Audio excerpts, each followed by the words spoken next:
Hello everyone, my name is Lowko and welcome to a best of 3 series of top level StarCraft 2. What I've got for you today is a Zerg versus Terran, a rare matchup these days. I look at a lot of replay packs and there's just not a lot of Terran versus Zerg happening over the last month or so. But spawning right here, in this particular one, playing in the top left hand corner with the blue Zerg drones, we have none other than Rogue and his opponent in his best of 3. With, of course, the red Terran SCVs. We're looking at ByuN's main command center. Now, we're starting off on good old Abyssal Reef. This is a large map. A lot of possibilities for expansions, and in general, just a pretty laid-back type of map. Which generally means that Terrans, well, are going to take this a little bit more passively. It seems that in the vast majority of the Terran versus Zergs that I did get my hands on over the last couple of weeks, Zergs are playing very aggressively. A lot of the Zerg players in general, also in Zerg versus Protoss, even in ZVZ, they're just trying to get the game over with pretty quickly. A lot of the games, they don't really run that long. Now, keep in mind that a few months ago, Rogue, he invented that weird Mass Overseer late game. And I haven't really seen Rogue play a whole lot of ZVT lately. I'm secretly hoping we're going to see some of that, because it would be really fun to figure out how it works out in the current meta. Obviously, what you got to keep in mind is that players like, for example, Serral, players like, for example, Raynar, they don't really play in a ton of online cups. So for you to get them to play in your online tournament, you got to bring the big bucks out, right? So it's always a little bit difficult to really draw conclusions, but yeah, there's no denying that a lot of the tournaments lately have not had a lot of ZVT. There's a lot of Protoss versus Protoss, for example, but not a whole lot of Zergs and Terrans. So it's always fun when we do get to see these two play against one another. In my mind, Rogue and ByuN are probably right around the same skill level. Both of them ridiculously good historically. Both of them amongst the very best that we've ever had. I'm actually not exactly sure as far as tournament earnings go. No, now that I'm thinking about it, Rogue is definitely higher when it comes to tournament earnings. Because Rogue is one of the very few StarCraft 2 millionaires. He has got a total earnings of, yeah, 63,000 over $1 million. When it comes to tournament earnings alone, ByuN is sitting at a meager $670,000.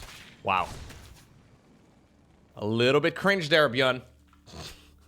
A little bit embarrassing, but that's okay. Maybe we can add a couple $100 to the mix with this particular series right here. Shout out, by the way, to the tournament organizer, Saber, for sending me this particular replay pack. It's from a Lilu Cup. Luli Cup? Lili? I never know how to pronounce it. He's been organizing a ton of stuff, though. And mostly inviting a lot of the Korean players, or at the very least, it's a lot of Koreans participating in it, which I believe it's probably invite-based, but it could also certainly be time zone-based. I'm not entirely sure. But Saber from China, he's been putting in a lot of cool work. And certainly organizing a lot more tournaments over the last year or so. So excited to see what he's going to be doing in 2025 as well. Either way, I haven't heard anybody talk about this particular match. I have no clue who ends up winning it, so this is going to be an absolute surprise for everybody. Let's see. Triple CC opener right here for ByuN. Nothing out of the ordinary. He's going for the good old 1-1-1 here as well. It will allow him to go into that Hellion Banshee style that we are very familiar with. And then eventually he will likely make the transition towards good old Marines with Stimpack. That is ByuN's playstyle. You can technically go mech. Not really generally the go-to style, but it is something that is commonly played on the ladder right now. I've had a lot of Zerg players complain that they don't really know exactly how to deal with that sort of thing. I would imagine that Rogue in general is not really too scared of playing late game. He's never really been somebody who's been particularly afraid of anything.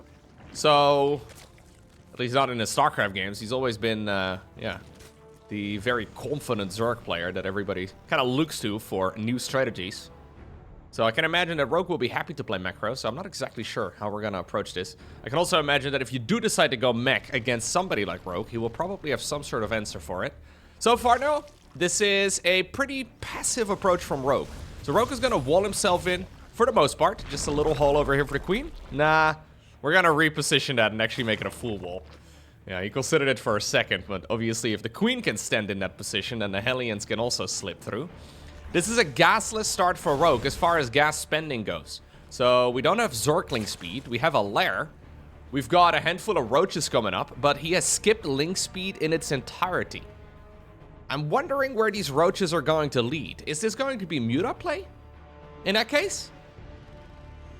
I'm not exactly sure. So this really looks like somebody who is skipping Zergling speed early on. But the way that he's skipping the Zergling speed is a little bit funky, because generally when you skip or delay link speed for a long time, you don't actually mine this much gas. So Roke has gone for a lot more gas mining here than you ordinarily would be. Eventually trying to just be right outside of the range here of the detection radius of the Spore Crawler. It will eventually run out of energy, so it's not really that big of a deal that needs to be addressed. Spore Crawler, though, is going to be an option. Overseer, obviously, also a detector. Lair is now done, so do we go Spire? No, I don't think so. Huh. No, I think we're just going to try and play full macro here. So look at this. Roke is building all of his extractors in one go.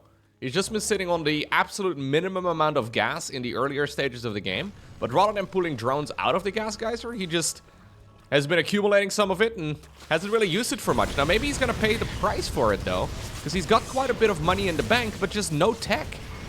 Okay, Evo Chamber block is nice. Yeah, you know what? This is totally fine for the Zerg. Excellent crisis management. The Evo Chamber block is solid, and the Evo Chamber drone cancels and goes into an infestation pit instead. So Roke will just be playing straight up macro. Yep, we're going to go Hydra then. We'll probably see the Lurker then as the Hive starts up in about maybe a half minute from now. And, well, there's the spawning pool. Researching link speed. So he's getting all of the upgrades, just in a bit of a different order than what we ordinarily see. Queen! Yeah, Queen is going to go down here. Banshee already fell. In the meantime, on the other side of the map, we've just got ourselves a very normal bio follow-up. And, well, Roke has a cheeky little changeling inside of the main base now, too. Scouting everything that we need to know. 4th Command Center starts up before Barracks 6, 7, and 8. We don't have a second factory or anything along those lines yet either, so this is really ByuN just settling in for a big macro game. This, however, is a mistake. He really should have fired up the +1 armor. So ByuN, forgetting one of those upgrades, can actually bite him in the butt. Yeah, now he realizes it. That is suboptimal. He wanted to check, so he built the armory. Wanted to check whether or not he could already fire up +2 and whether or not he would be late. Then he realized that one of the upgrades never actually started. Maybe he didn't press the hotkey. Maybe he didn't have the money. That changeling, by the way, is now starting to time out. But it's not a surprise that ByuN is going for an attack here. What's up, Shark Bro? How are you doing, bud? Love you, bro. All right. Roaches and Ravagers are going to push this away. And indeed, there is that Lurker then together with the Hive. So Roke is just playing big macro. It's interesting, because this used to be the gold standard for so long, but I just see so many Zerg players shying away from this playstyle lately, that seeing this is almost a little bit of a, it's almost a little bit of a surprise. Well, maybe a surprise goes a bit far, but a lot of Zerg players have just been, well, going for a lot more cheeky mid-games. This is Rogue playing big macro, big passive, big tech. So, we're going into the Lurker Den here, like I said, and then that Viper transition as well. So, Hydra Lurker Viper will be the unit composition that Rogue arrives at eventually. He'll probably make some Roaches for the time being, maybe a couple of Zerglings for run-bys too, but as this game progresses, we'll probably see him transition away from this army and go only into Hydras and Lurkers and maybe Links for run-bys and all that. You need some more Roaches, though, for this particular attack, because this is a dangerous one. Zergling, ooh, okay, Zergling group on the other side. Catching the 3rd base off guard. 4th Command Center now also with an orbital command on it, by the way. Very greedy stuff there from ByuN. Generally, the 4th is going to get a planetary. ByuN apparently believes that he doesn't need it. And this is one of those really nice lines of attack for Terran. Super difficult for Zerg to break without Vipers. Now, we've had Vipers. Yep, they're accumulating energy right now. And if we get a couple of good blinding clouds here, ByuN can actually get cleaned up with relative ease. 4th hatchery, though, is already gone. A couple of Lurkers decide to burrow over here. Fair enough. Some Parabombs to get those Medevacs to disappear. I think Rogue's original plan was to run in there, but now that the hatchery is gone, what's the point? Zergling run by towards that 4th base. Rogue picking up on the fact as well, of course, that there is no planetary fortress in that position. Okay. Roaches, though, do find a good opportunity. Nice corrosive biles, and Rogue shuts this down easily. He's already lost the hatch. He's gonna lose a couple of Ravagers, too. Good targeting there by ByuN on his way out. One more Parabomb would be a really nice for the Zerg player to get rid of a few more of those medeffects. Not the case, though. Instead, Rogue is now remaking the hatchery over here. We'll probably see him remaking the hatchery over here as well. And he is just accepting those losses, but maybe he can still get some of those medeffects. Okay, yeah, gets all of them. Good catch. Rogue anticipating the movement there and decided to chase it down. Something we don't really see actually that often at high-level StarCraft. A lot of players don't really love it. Ooh. ByuN was going into a... Oh, what? Okay, that was weird. He was going into a Ghost Academy, canceled it, and then built a new one a little bit further south. I'm not exactly sure what the purpose of that was. I thought for a second maybe he already had one. Either way, I thought for just a brief second there that he was going to go and play that full Marine Marauder medevac type of style, which is just garbage against a lot of lurkers, but ByuN is known to do that every once in a while. 2 more medevacs though, now inside of the natural of the Zerg player. More parabombs here to keep pushing this away. Medevacs have 150 HP. Parasitic Bomb deals 120 damage, so it's not like it's going to kill them in one go, but, I mean, it's still definitely softening all of them up. 7 more drones go down. This hatchery once more in a world of trouble. Ghosts indeed do begin. Those upgrades out of sync, but ByuN is going to be able to eventually finish up +3. Rogue, by the way, did make a Nydus network. He did also just send one of the lurkers towards the other side of the map. No easy opportunity, really, for the Zerg player just yet to really send a Nydus into the main, but what Rogue started doing at the end of last year was play... Oh, abductions? Yep. Yoink, yoink. He started playing Mass Overseer from this type of position. Maybe a little bit later on into the game, but he would go into like... Yep, there we go. We have 5 Overseers coming in. I haven't seen this style now in a while. This is not really him going... You know, 20 plus Overseers. This is still a relatively tame amount. But the idea is that you basically go into double Nydus Worm. You throw down a whole lot of those changelings. And if you flood the map with enough of them, eventually something is gonna slip through the cracks. There is no obvious notification for ByuN that the changelings are out. So ByuN has to actually notice that one of his, well, it looks like one of his Marines is moving in a pattern that he did not assign it to. But there's no easy way for Terrans to pick up on the fact that this is the case. You don't notice it on the minimap. You don't really see much of anything. Right now, when they're within vision, this could as well be... Yeah, this could as well be... Okay, ByuN picks it up. This could as well be one of ByuN's units. Nydus Worm over here. Bailingness begins. We have a second Evo chamber here too, or a third Evo chamber rather. And indeed a second Nydus network. This is cool. So, Rogue playing straight macro, straight late game, not deterred at all by what other Zerg players are currently feeling. ByuN has decided that he's going to really quite heavily turtle up now. So he's building a ton of static defense, trying to make it so that Overseers can't really slip by, that lurkers aren't just going to be able to move in. Missile turrets, for example, are also detectors.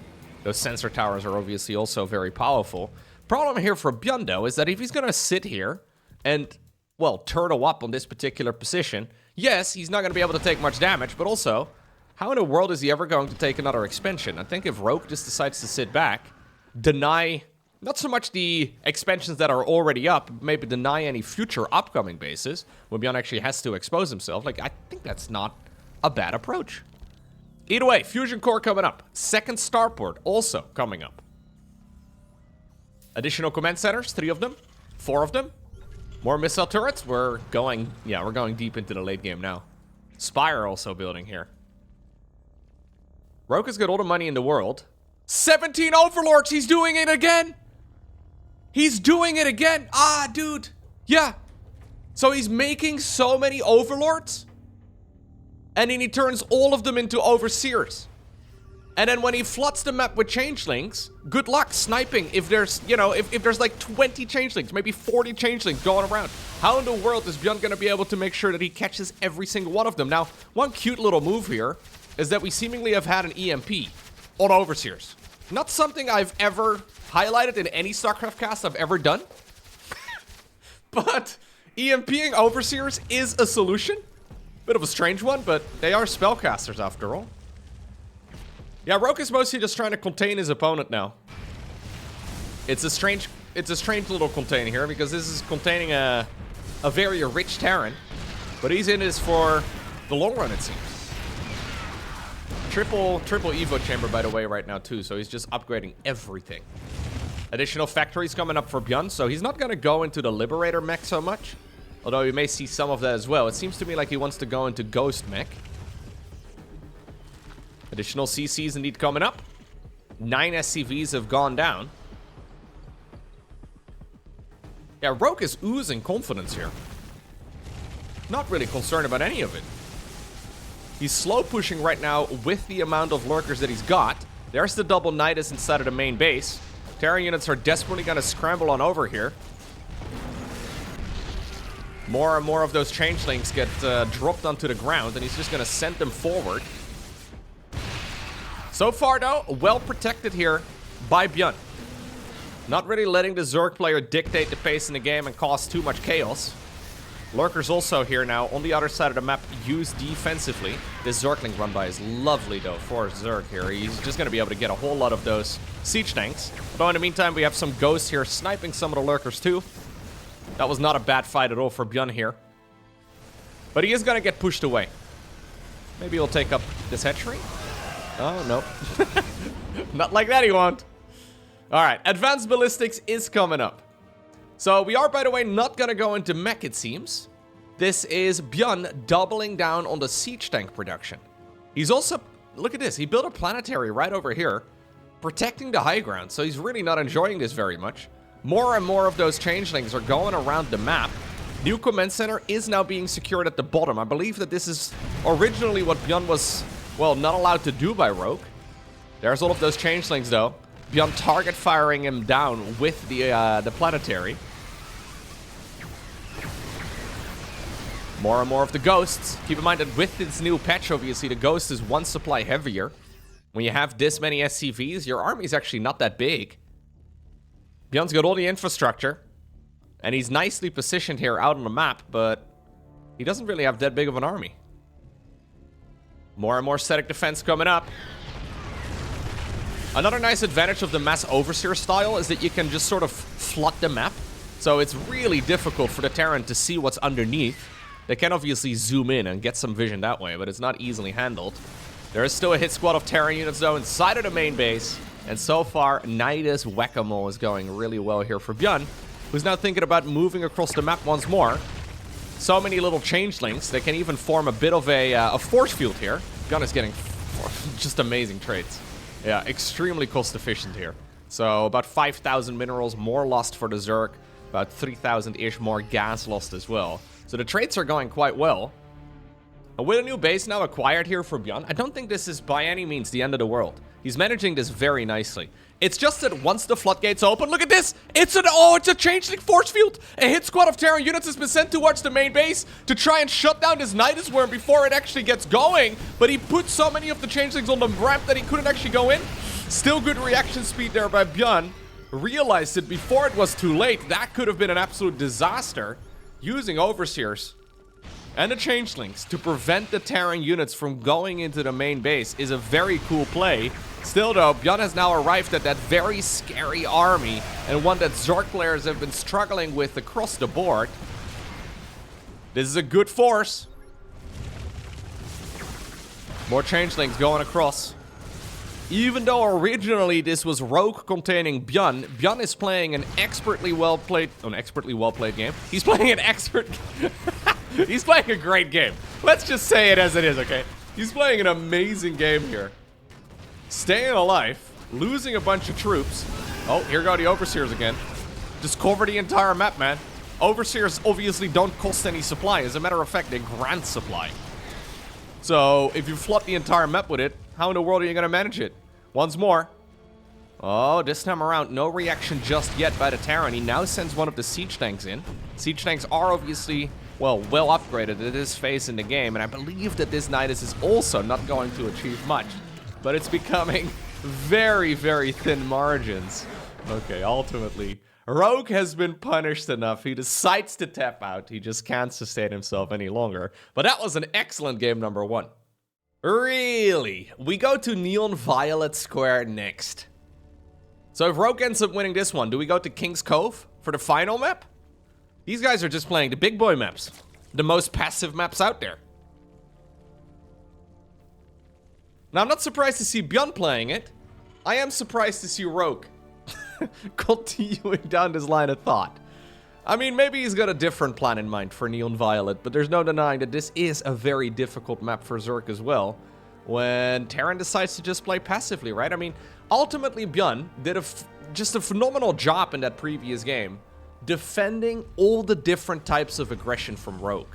What usually has happened over the last few months whenever I have seen Rogue play that style is that at some point, changelings slip through the cracks. At some point, one of the Nydus worms go up. And then, well, the floodgates have been opened, right? Like, as soon as one of those groups of lurkers is stuck inside of the main base, it takes a lot of time for Terran and a lot of attention as well for them to clean up all of that aggression.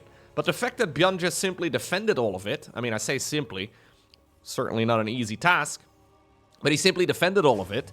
And then, yeah, Rogue just sort of fizzled out over time. Alright, well now we find ourselves on another map where ByuN can certainly play a similar build.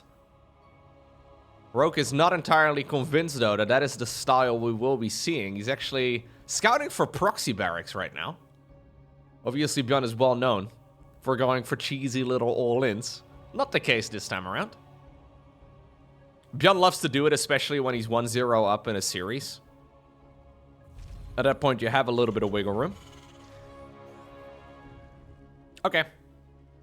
So this is that build that we've seen from Dark over the last few months. So Dark has been playing this triple hatchery gasless opener. Now, I'm a little surprised actually that Rogue kind of just lost in the way that he did. Like he got away with all the greed, right? Like he had all of the tech at his disposal very early on. That game seemed to go really well for him, but ultimately he just, yeah, I guess he lost too many lurkers and the engagement were just not that clean. Not as crisp as we would like him to see, but he got away with all the greed. And usually when Zerg players get away with that much greed, they will find themselves at a nice advantage. But ByuN said, nope, not gonna happen, buddy. I'll just defend against everything. Okay, so let's see. At this point, ByuN doesn't know exactly what he's playing against. This expansion in the corner of the map is quite a difficult one to scout. Not likely that ByuN is going to be picking up on that anytime soon.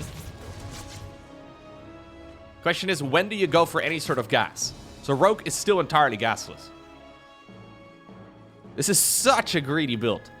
That's also why he was scouting with a drone on his side of the map, because there's just no way that he could ever defend a bunch of Marines marching in. ByuN, though, is figuring out that something indeed is a bit fishy. He has crossed off the different builds that Zerg could have gone for on his imaginary build order list, right? And he's decided, yo, this is looking an awful lot like a Zerg player who's gone for a gasless triple hatch opener, which is exactly what it is. And he's decided to just go into an extremely fast, on-location third command center. There's nothing ByuN could do if Zerg was being aggressive here, in the very same way that Zerg could do absolutely nothing if ByuN was being aggressive. Look at this. This is triple command center into double engineering bay. There are currently 2 Hellions, a Reaper, and a Marine. Now, I don't want to, judge the strength of Jimmy over here, but Jimmy is just good at killing overlords at this point in time. Maybe a Zergling or two. This is both of them trying to outgreed one another. We finally, by the way, do have some gas income here for Rogue. He did add on a second one, too. Roach Warren at the front, so we will likely be seeing a nice transition here to Roaches once more. And I wouldn't be surprised if, once again, we'll go for a super quick hive. Or maybe it's something else, right? So, historically, Zerg has always been scary, especially when they have their mid-game options. Early on, yeah, you get your Zerglings out, you get your Roaches, right? But against Terran, there's not really a whole lot of pushes you can do with that. But as soon as you get to the mid-game, you can do a lot of different stuff. None of the builds are particularly great, I don't think. I believe most of those mid-game pushes against Terran are... If this was like a tier list, I think most of the aggression you can go for is like maybe B tier at best. But Zerg has a lot of B tier strategies. A lot of the Zergs are still favoring that more passive approach, where you go straight into the late-game army, but yeah... It tends to look like the stuff that we saw just now, but we've been seeing a lot of Muta openers. We've been seeing a lot of just hyper aggression as well. So let's see how we approach this now this time around. So there's once more that lair. No Zergling speed. Once more the +1 armor first. No second Evo chamber until a little bit later.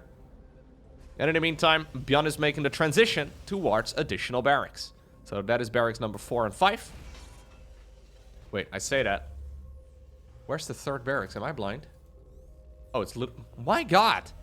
It was right there in the middle of my monitor. For some reason, you were blending away into the background. I was like, 1 barracks, 2 barracks, there's the starport. Where in the world is the third barracks? Well then. By the way, I noticed in one of my recent uploads, there were some graphical glitches. I saw quite a few YouTube comments, actually, of people saying that, hey, there seem to be weird graphical glitches going on in this particular video. Just giving you the heads up. Seems like the audio was fine, but apparently the video kind of messed up a few times. If you could please let me know, by the time that this is up on the YouTubes, could you let me know in the comment section down below whether or not there are any issues in this video too. I've changed a few of my settings up. I believe I have figured out what's causing it. If this is not the solution, I think I am probably dealing with a GPU that is slowly dying. And this is not a great time to have a dying GPU. The original plan was for me to get a new computer early this year with the new generation and all. But I think we're gonna hang on to this one a little bit longer. If you've been following any of the graphics card news. Anyways. Let's hope that my GPU has decided to not die on me, because that would suck. No, I think I've figured out what the problem is. I think I had a bit of an issue there. Anyways, this is looking like a very similar build as what we've had in the previous game. Rogue is actually now the one setting up, well, Zerg missile turrets, trying to make sure that there's no medevac drops going in. But once more, he's just going straight towards lurkers. So we're skipping early game, we're skipping mid game, and both of these players are effectively aiming straight for late game. Now, I say that at the very least the Zerg is. This is certainly looking like ByuN wants to lean into his really quick 2-2. Yeah, so he's got no 4th command center yet. That one has just begun on the low ground. We have a 2nd factory right now. This is not an 8 Rex triple CC all-in, but it is certainly a very committed bit of pressure, because those upgrades here for the Terran are so quick. Look at this. We have +2/+2 for the Terran, finishing up just a few seconds, really, after Zergling speed. Which is just wild. Lurker that is coming, though. It's almost done. Hive is also finishing up right now. There's the link speed. Okay. The long arm of the Ravager. Ooh, does reach a bunch of the medevacs. One of the Biles did go onto the siege tank, but I think there's just enough here for Rogue to push this away. You know what? He might just be able to go for a full-on push here if he wants to. Seismic Spines is coming up. That's the ranged upgrade for lurkers. Overextension right there, though, for ByuN for sure. He didn't even finish up 2-2 yet, so he committed to a big attack before those upgrades actually kicked in. Here's the 3rd factory already. So he wants to go mass siege tank again, it seems. Little bit curious here. We should go planetary this time. Don't tell me we're going to go orbital 2 games in a row on the 4th base. A little bit too greedy. Oh, he goes orbital again. I mean, to be fair, one of the advantages of the orbital is that at least you can lift it when the lurkers get close. But a planetary is such a nice structure to fall back to. Overseers, by the way, once more dropping changelings around the map. Rogue pretending to be part of the Marine squad. Here's the lurkers. There is no Ghost Academy yet, as far as I can tell. Nope. Generally, this would be the time that you do go for a Ghost Academy. ByuN knows he's got the resources for it. He started up the +3 armor, but not the +3 attacks. We don't have a Ghost Academy yet. He's going to go into barracks 6, 7, and 8 right now, but we really need some sort of reliable anti-lurker. And so far, he doesn't have any of it. He needs to be very careful with that, though. Like, if you don't respect the lurker, they can just march to your army immediately and kill you. Instead, he goes for a command center on the low ground. ByuN is reading this like Rogue is never once going to attack him. But I've got news for him. I'm pretty sure Rogue is just about ready to go across the map. Nydus Worm once more coming up. Lurker range is already done. Burrow upgrade coming up right now. He decides to engage with Marines against those Lurkers. Did kill a few of them, it seems, but that was also very costly for ByuN. Questionable decision-making here by the South Korean Terran player, who still does not have a Ghost Academy. He decided to go into triple siege tank production. Okay, that's nice and all, but how in the world are you going to stop the swarm? Lurkers are just going to tear all of this apart. This expansion on the low ground, I mean, there's no Vipers in the mix, but Vipers would make this even more, well, dominant. ByuN has decided to mix up the late game a little bit, and he is immediately paying the price. Okay, we don't go to King's Cove. We go to Ley Lines. Final game in his best of 3. I think Rogue was also a little bit surprised, by the way, in that previous match. Like, that wasn't him going for an all-in. Like, he was just sort of testing the waters. He's like, hey, you just gave me a bunch of your Marines. I'm gonna go across the map and maybe kill, like, one of your bases or something. Like, that command center that you're building over at the gold base. I will maybe kill that, but then I'll go back home. But I guess I'll just stay for a bit longer just to see if you're, you know, an honest Terran player. And it turns out ByuN had just not gone for the Ghost. Like, he just didn't go Liberators, didn't go Ghost. Instead, he wanted to go mass siege tank production. A little bit surprised by that. A little bit sloppy. Mistakes were made. You get punished immediately in a game of StarCraft 2. And, I mean, it is a nice reminder, right? Like, even though this is played at a very high level, if you've ever played StarCraft 1v1 on the ladder, right? Like, you know how incredibly punishing the game is. Like, your supply depot is down at this point in the game and a bunch of Zerglings run in, it's game over, right? Like, there's a million different ways in which you can lose a game. And even though we do see a lot of long games, even at, you know, the highest level, it's because they generally don't make mistakes. It is usually all about who makes the big mistakes first. And oftentimes, at this level of StarCraft, it can take north of like a half hour or so before somebody really screws up. But the volatility is still there, even at a high level. There's still a lot of ways in which you can accidentally lose. Well, Rogue once more, scouting around. He did go for a gas geyser this time around, so that's nice. Yeah, ByuN is sometimes... I feel like ByuN is a pretty stubborn man. I don't really know, but it has happened so many times in the past where ByuN is like just refusing to make a late game transition. And he just believes he can kill Lurkers with Marine Marauder Medevac. I thought for a second that's what he wanted to do in the first game because he canceled the Ghost Academy then. I was like, oh god, here we go again. And there is that one game, right? Like, there's that one game where the Lurkers attack the wrong target or the Zerg is not actively microing them very much. You catch them off guard and you have that glorious moment where your mass Marine Marauder Medevac kills like a dozen Lurkers and you feel like you're on top of the world. It's just that the chances of that happening, at least in all the games I've seen ByuN play, he definitely believes that it's a good style, but the odds of that happening at a high level just seem to be pretty much zero. ByuN, though, he lives on that one high, you know? Like, he is trying to recreate those games where he did win with full Marine Marauder Medevac. Well, we are mixing it up a little bit here in the early game, though. This is a triple Rex Reaper opener. Not something we see much anymore these days. Not really something that's gotten any worse. As a matter of fact, since the Queen is more expensive, maybe this is even a little bit better now. Oh, nice grenade. Yep, Brenda. She's gonna take a little bit of a walk. And now Rogue very soon will learn that this is not just a triple Reaper opener. This is a mass Reaper opener. So I don't think ByuN is just going to settle here for the Queen kills. He wants to get the hatchery too. Now, lucky here for Rogue, he did decide to do a bit of a coin flip and decide to go into the link speed opener this time around. If he wouldn't have had Zergling speed here, I think this game is over. I mean, if he loses the third base, I still think the game is over, to be honest, because I don't believe you can really lose that and then come back into it. Rogue is also still taking a lot of damage, though. Here comes the Queen from the main base. Zerglings try to get the wraparound, but obviously ByuN is exceptionally good at microing those units. Okay. Okay. Finally, we've got ourselves a factory. And we'll probably see add-ons. Yep, right over here at the front. So a tech lab together with a reactor. In this spawn location, it's actually a little bit rough here. In the other spawn location, if ByuN would have spawned in the top, those two add-ons would have been pointing towards his natural. So it's a little bit exposed. I guess he made an extra round of Reapers to try and keep all of this alive. This is risky though, because now we've had 10 Reapers in a single early game. Yeah, he did kill 2 Queens. But he slowed himself down so much more.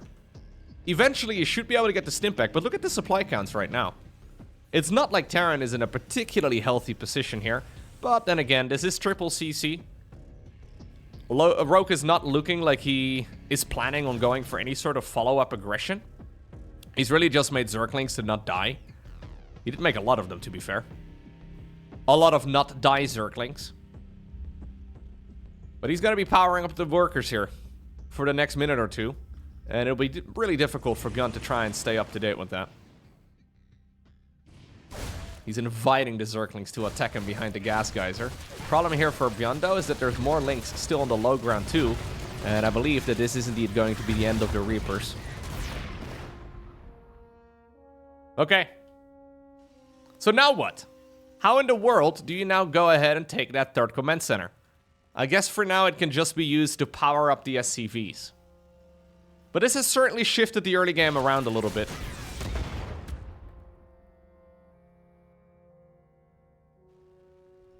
Okay. Lucky here for ByuN, though, he's not going to lose the Stimpack research.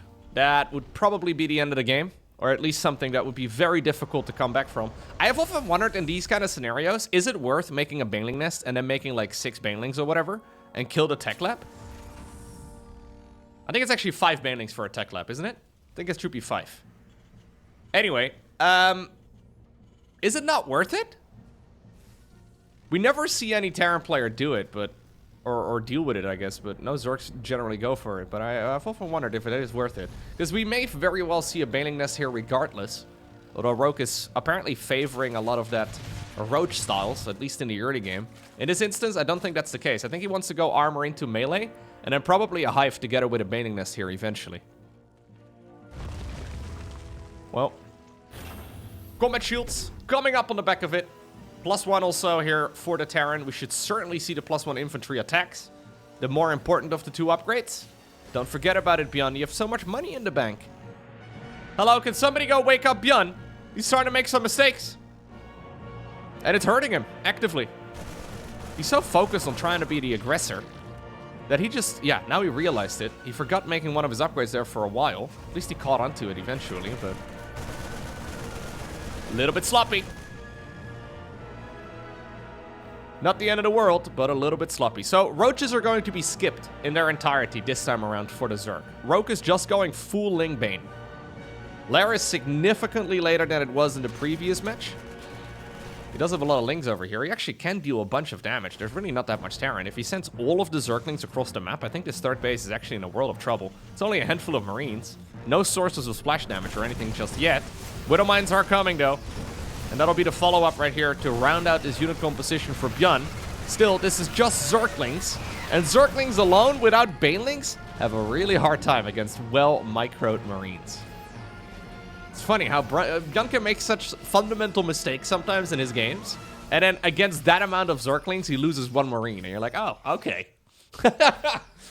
We can be both Grandmaster and, like, Gold League at the same time, huh? That's... alright. Curious.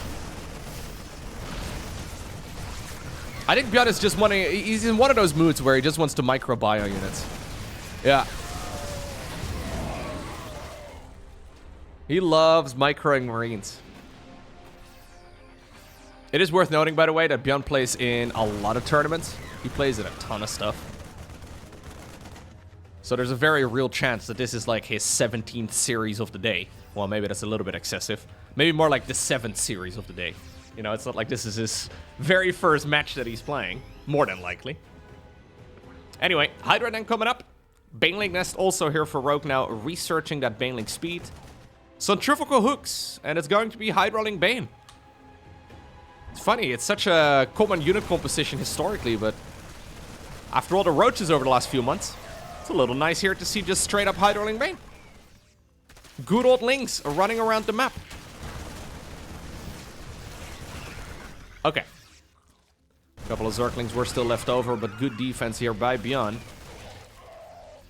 Nice wall off over here too. We do need a bunch of Zerglings in this area though. He's once more focused very much so on microing the units up north. There are some, oh, good splitty. There are some Widow Mines, but well done there by the Zerg. He's also killed 6 SCVs with like 6 Zerglings. Not a bad trade. There's a roly-poly upgrade though finishing up. Suddenly they remembered, oh, wait a second. If I just roll over my own shoulder, I can keep rolling, rolling, rolling, rolling. It's like a lost martial art for the Baneling. They forget it until they are taught it, and then they get straight black belts. That's how it goes.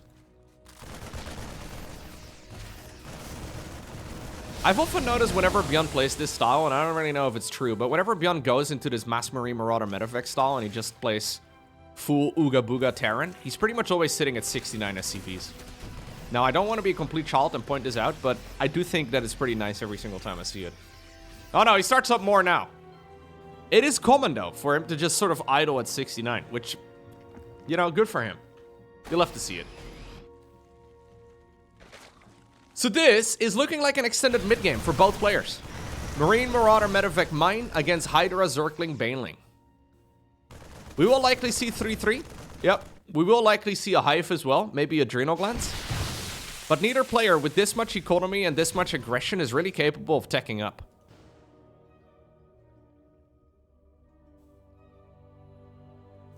+2. Very late, but at the very least, he's going to finish it up eventually. This is when Rogue hits a big power spike, though, with his +2/+2 perfectly in sync. Oh, Widow Mine, Widow Mine, Widow Mine! Woohoo! That could have been a disaster for ByuN. Nice splitty, though. Good concave there as well by the Terran player, trying his very best to keep all of this going. He's going to start multitasking a little bit. Push up north. Queens are yeah, they're going to have some fun over here. That should not be that much of an issue for them. Banelings. Oh. Lovely micro here by ByuN. Overseer goes down without actually taking that much splash damage. It looks like the Marines have actually disappeared entirely. ByuN not sending those back into the plane. We do go Ghost Academy this time around. And that's funny because this is one of the games where I feel like you kind of can get away with not having a Ghost Academy, but I guess he's thinking of the previous match and he doesn't want to repeat. He obviously doesn't know that there is no Lurkers coming, although you can sort of feel it out a bit. Yeah, Lurkers now, well, in a minute or two, they will be a weapon of choice. Ghost Academy's not that expensive. Okay. Zergling run by, Baneling roll by. Good number of SCVs going down. Burrow has also been used, by the way, in the natural expansion, but apparently this is something that ByuN picked up on. He did not quite notice, though, that there were Banelings in that roll by towards the third, and he loses 14 SCVs. Zerglings burrow all over the main base just to force the Terran to use multiple scans or, well, pay the price. There's still a lot of Widow Mines as well burrowed all around the other side of the map, though. No reason for Rogue to go down that low ground. Morling Bane happening up north. Okay. Yeah. Not going to happen. Not going to do much. Zerglings, yep, they unburrow again. Just to be a little bit of a prick. There were still some Lings, though, left behind. Or some Marines, rather, left behind inside of the main base. Another Zergling run by in the natural expansion. Good splits once more by Rogue. Incredibly fast on making those decisions. Hydras are just fighting pure Marauder Marine here. I think they're okay. They don't really need that much more backup. But more SCVs are falling. And this is really starting to hurt ByuN now. Yeah. You can lose a handful of SCVs. The first Baneling roll by is usually something you can come back from, but Rogue hasn't really taken any damage. He is teching up. He's going into the seismic spines right now. He's going to be able to get those Lurkers going. With just 61 SCVs, Terran is going to have a hard time making a transition towards all of the Marines and the Marauders they've been producing, and then also, in addition to that, make Ghosts.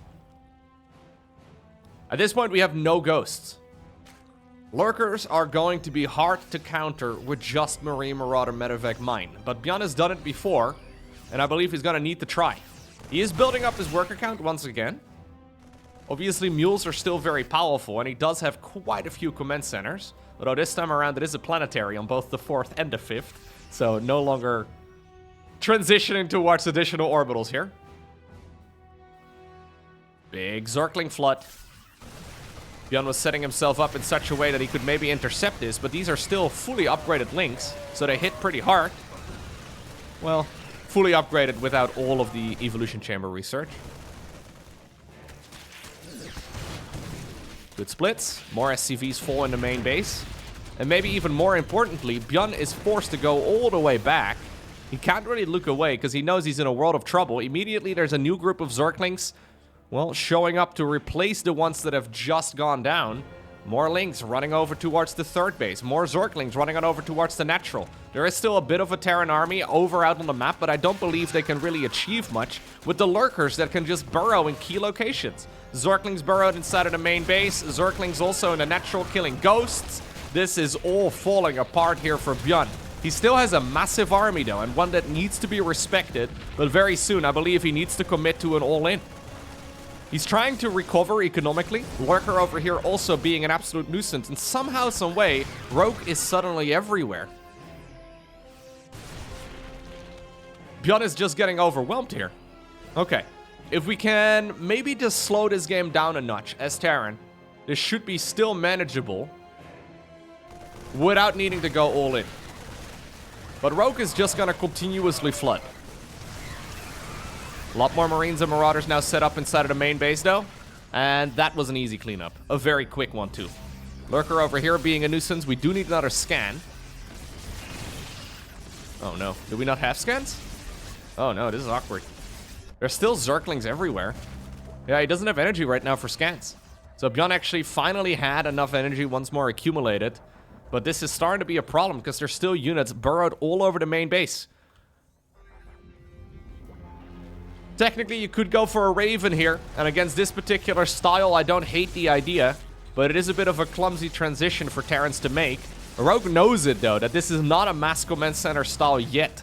It is what ByuN is ultimately aiming for. He wants to go into mass CC, but he can't really build that many. Now the Lurkers are going across as well. This is dangerous, man. How many ghosts do we have? We do have 10 now, so that's good.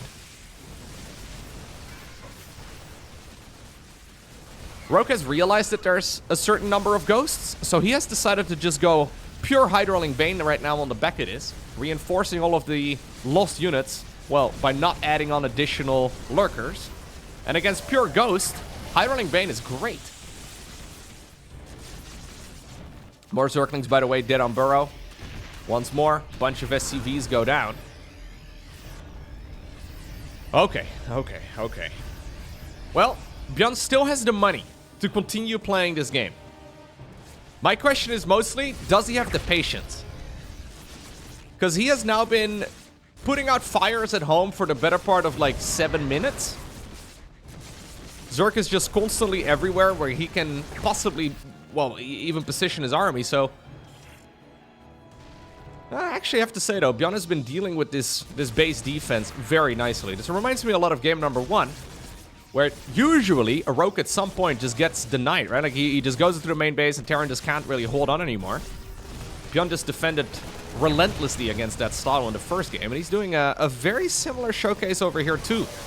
Here we go though, big attack by the Zerg, suddenly showing up with the entirety of his army.